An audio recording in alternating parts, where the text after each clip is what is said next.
citizens of the United States. We are anonymous. There is a new bill that the United States government has successfully passed. It is called the Stop Online Piracy Act, or SOPA, for short. Also known as the Protect IP Act of 2011.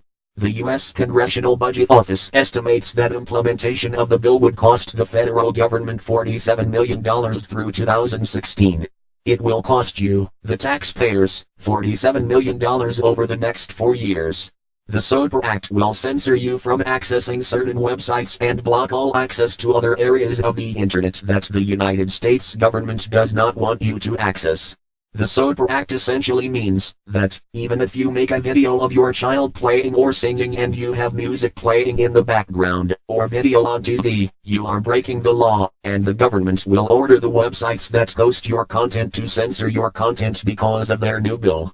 Or, if you visit websites that are on servers not in the United States, you will be blocked, so that you cannot access them. Ask yourselves, who really owns the internet? The answer is simple: no one actually owns the internet, and no single person, organization or government controls the internet in its entirety. It is more of a concept than an actual tangible entity, and the internet relies on a physical infrastructure that connects networks to other networks.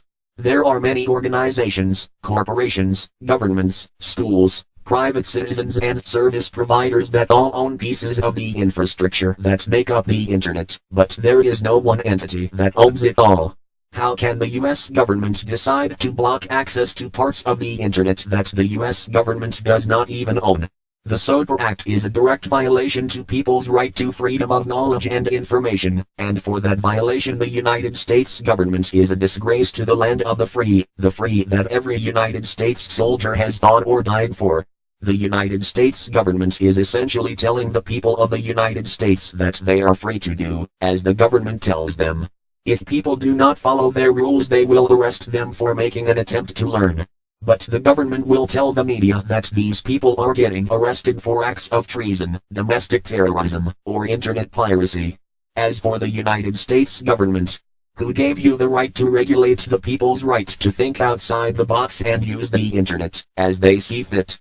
If we cut off global internet, shouldn't we also cut off all foreign affairs? Should we hinder globalization completely? Perhaps all other world trade centers are acts of terrorism by existing, as they use the internet for commerce. The ambiguity of this bill should terrify you. This video likely will not last long on YouTube.